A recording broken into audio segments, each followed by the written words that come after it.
के स्टार्ट में हम एक घर को देखते हैं जिसमें फिन नाम का लड़का वीडियो गेम खेल रहा है, जो अपने मॉम डैड और अपनी दो बहन एना एंड सोफी के साथ रहता है। उसके मॉम डैड और छोटी बहन सोफी बाहर जा रहे हैं। मॉम एना से कहती है कि अपने भाई पर नजर रखना। मॉम आर्म सिस्टम ऑन करती है और वो लोग वहां से चले जाते हैं। कुछ देर बाद हवा चलती है, लाइट चली जाती है और फिन डर जाता है। घर के बाहर बहुत सी परछाई दिखती है, लाइट वापस आ जाती है और ऊपर एना के रूम से आवाज सुनाई देती है।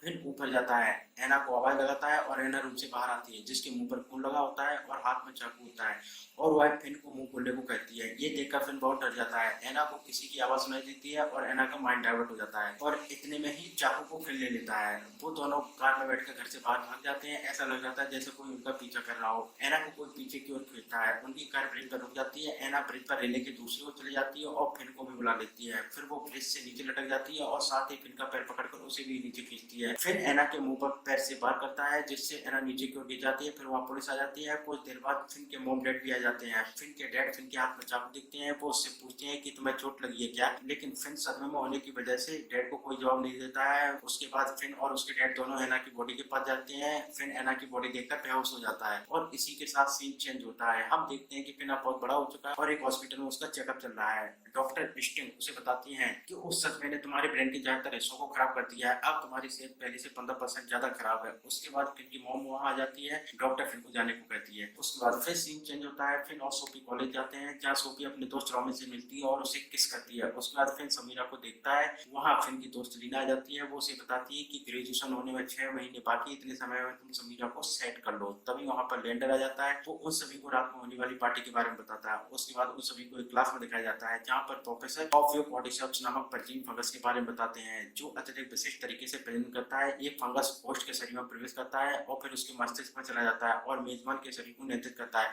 फिर ये मेजबान फंगस के लिए केवल एक उपकरण की तरह कार्य करता है। लीना फिन से उसका सेलफोन लेती है और समीरा को पार्टी के लिए मैसेज करती है। समीरा को लगता है कि मैसेज फिन ने किया है। वो फिन की तरफ देखकर स्माइल करती है। सीन चेंज होता है। रात में पार्टी शुरू होती है। सोफी और रॉमी दोनों उत्तेजित हो जाते हैं और दोनों सेक्स करते हैं। सभी दोस्त खूब एंजॉय करते हैं। तभी लेंडर फिन को कोई ड्रग्स देता है। जैसे ही फिन ड्रग्स लेता है, वैसे ही उसके दिमाग में लोचा जाता है और उसे अजीब सी चीजें देखने लगती हैं। जैसे उसे अपने हाथ में चाकू दिखाई देता है, जो उसने एना के साथ हुए एक्सीडेंट के समय पकड़ा हुआ था। उसे एना के हाथ से वाली तस्वीरें भी दिखती हैं और वहाँ मौजूद सभी के शरीर पर खून दिखने लगता है। उसके बाद फिन बेहोश हो जाता है। सीन चेंज होता है। सुबह होती है। फिन के मॉम डैड उसे बोलते हैं कि तुमने पार्टी के बारे में हमें क्यों नहीं बताया, आगे से ऐसा नहीं होना चाहिए। उसके डैड उससे कहते हैं कि दादाजी से मिलने कब जा रहे हो, उनका ऑपरेशन होने वाला है। फिन को ये बिल्कुल भी याद नहीं होता है। फिर वो दादाजी से मिलने चला जाता है। वहाँ दादाजी समीरा के बारे में पूछते हैं। वो बताता है कि हम कल पार्टी में एक साथ थे। उसके दादा बोलते हैं कि मुझे पता है कि खूबसूरत लड़कियां तुम जैसे जवान हैंडसम लड़कों पर लड्डू हो जाती हैं। उसके बाद सीन चेंज होता है। फिर सो रहा होता है, तभी इसे कुछ आवाज सुनाई देती है। वो उठकर देखता है कि एक बूढ़ी औरत व्हील चेयर पर होती है। उसके पीछे एक टकला आदमी होता है और वहाँ पर फिन की बहन सोफी और उसके मॉम डैड भी होते हैं। वो देखता है कि उसकी मॉम सोफी के कपड़े उतारती है, साथ ही बूढ़ी औरत भी अपने कपड़े उतारती है। वो सोफी के साथ कुछ करने लगती है। तभी फिन को आवाज सुनाई देती है। वो पीछे देखता है तो उसे कुल्हाड़ी दिखाई देती है। वो कुल्हाड़ी ले लेता है और मिनट के बाद सोफी के ठीक पीछे पहुंच जाता है। तभी इस पर कोई हमला कर देता है।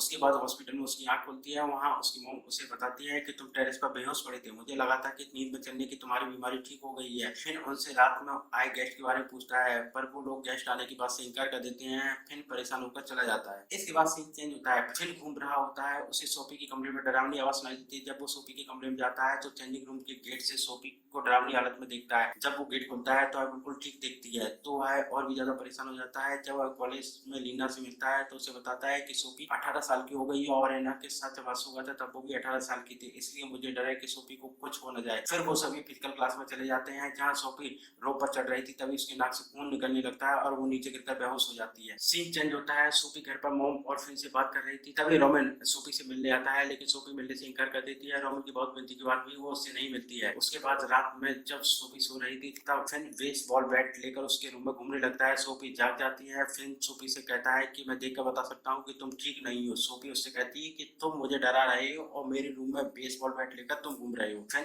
बेसबॉल बैट रखकर चला जाता है। फिन के मोबाइल पर रामन का मैसेज आता है। वो फिन को बताता है कि तुम और सोफी दोनों खतरे में हो, हमें तुरंत मिलना चाहिए। और वो फिन को डिनर रेस्टोरेंट में बुलाता है। रामन रेस्टोरेंट में पहुंचकर बैठ जाता है। तभी एक बूढ़ी औरत अंदर आती है और वहां से कोई रोमिन को बुलाता है। जब रोमिन अंदर जाता है तो बूढ़ी औरत को तड़पता देख उसके पास सहायता के लिए जाता है, लेकिन रामन के उछलकर नीचे गिरने से वो बेहोश हो जाता है। जब उसे होश आता है तब बूढ़ी औरत रस्सी से गला दबाकर उसे मार देती है। फिन को रेस्टोरेंट में रामन की लाश दिखती है। है। जब वो पीछे मुड़कर देखता है तो उसे एक भूत दिखता है। उसके बाद वो पुलिस आ जाती है और फिन के डैड भी आ जाते हैं और पुलिस इसे सुसाइड केस बताती है। फिन पुलिस को राम के मैसेज के बारे में बताता है, लेकिन जब पुलिस फिन को मैसेज दिखाने को कहती है तो मैसेज फिन के मोबाइल में नहीं मिलते हैं। इसलिए पुलिस फिन पर भी शक करने लगती है पर उसके डैड मामला सुलझा देते हैं। उसके बाद फिन अपनी मेडिसिन लेते समय कुछ चीट सा देखता है। वो उसे लीना को बताता है। वो दोनों बायोलॉजिस्ट के पास जाते हैं। वो बताती है कि यह नेक्रोफंगस साइलोसाइवेरिस फंगस है जो लाशों पर उगता है। फिर बोलता है कि यह मेरी मेडिसिन में था और इसको मैंने खाया है। बायोलॉजिस्ट उसको एलिस्का नोवाक के बारे में बताती है और बोलती है कि विदेशी कवक और पौधे के बारे में एलिस्का से बेहतर कोई भी नहीं जानता है। वो एलिस्का से मिलने जाते हैं। एलिस्का फिर से पूछती है कि तुमने इसे छुआ है।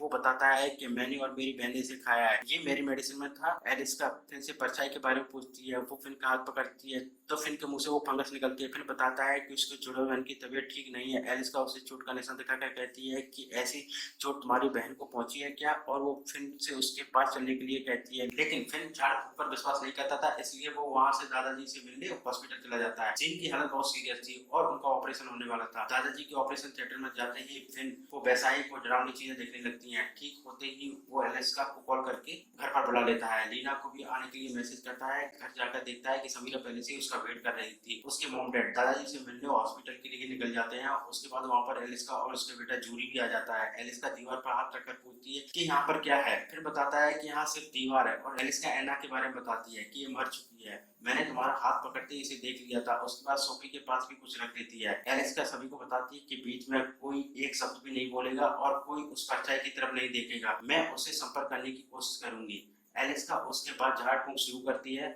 2-3 प्रयास के बाद उनके सिस्टम में कोई आवाज रिकॉर्ड होती है। इस प्रोसेस को रिपीट करने पर एलिस्का बुरी तरह घायल हो जाती है और सोफी भी घायल हो जाती है। उनका सिस्टम चल जाता है। ठीक इसी समय फिन के मॉम डैड आ जाते हैं और वो एलिस्का को जाने को कहते हैं। सभी वहां से चले जाते हैं। फिन, समीरा और लीना एक जगह लेटे होते हैं। समीरा फिन से कहती है कि हो सकता है हमारी आखिरी रात हो। दोनों सेक्सुअल एक्टिविटी करते हैं और लीना को भी शामिल कर लेते हैं। तीनों खूब एंजॉय करते हैं और सो जाते हैं। अचानक समीरा की आंख खुलती है और उसे आवाज सुनाई देती है। वो फिन से कहती है कि तुमने आवाज सुनी। तभी फिन वॉशरूम से आ जाता है और समीरा फिन से कहती है कि किसी ने मेरा हाथ पकड़ा हुआ है और वो बुरी तरह डर जाती है। वो तीनों झाड़ फूक की विधि पूरी करवाने के लिए एलिस्का के यहाँ जाते हैं।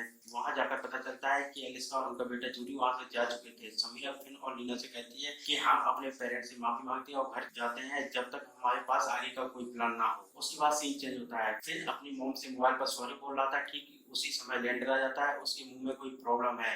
फिर उससे पूछता है कि क्या हुआ है। वो कुछ नहीं बताता है और वहां से चला जाता है। लेकिन फिन को सिंक में ठीक वैसे ही मशरूम पीसेस मिलते हैं जैसे उसकी मेडिसिन में थे। फिन ये देखकर महसूस करता है कि लैंडर की जान खतरे में है। फिन अपने दोस्तों से लैंडर के बारे में पूछता है। तभी लैंडर टेरेस पर आ जाता है और अपने मुंह में चाकू से घाव करता है और नीचे कूद जाता है और बेहोश हो जाता है। फिन कहता है कि एना ने भी ऐसा ही किया था। एम्बुलेंस आकर लैंडर को ले जाती है। फिन और समीरा भी उसके साथ चले जाते हैं। तभी डॉक्टर लैंडर के मुंह से कोई क्रिएचर निकालते हैं। इधर लीना को पता चलता है कि टैकल पंप मेडिसिन आज लॉन्च होने वाली है और मेडिसिन के बारे में ज्यादा जानकारी लेने के लिए यूनिट में जाती है, जहां वो बहुत सी लाशों को देखती है जिनमें एलिस्का की लाश भी थी, जिन पर फंगस ग्रोथ कर रहे थे और एनालिस्ट सैंपल कलेक्ट कर रहे थे। ये सब देखने के बाद लीना वहां से निकल जाती है। दूसरी ओर फिन और समीरा कोई डॉक्यूमेंट देखते हैं जिसमें उनको पता चलता है कि उन सभी को गोद लिया गया है। फिर वहां लैंडर के डैड मिस्टर गैरबर आ जाते हैं। वो बताते हैं कि डॉक्टर जो कर सकते थे उन्होंने किया, लेकिन वो नहीं बचा। साथ ही उनकी नजर उन डॉक्यूमेंट पर पड़ती है जिन्हें फिन और समीरा देख रहे थे। तो मिस्टर गैरबर बताते हैं कि तुम्हें गोद लिया गया था और तुम्हारे डैड को भी ग्रैंडपा ने गोद लिया था। तुम्हारे डैड जब छोटे थे तब बहुत बीमार थे। तुम्हारे ग्रैंडपा ने उन्हें बचाया था। समीरा बोलती है कि ये सब पहले भी हुआ है।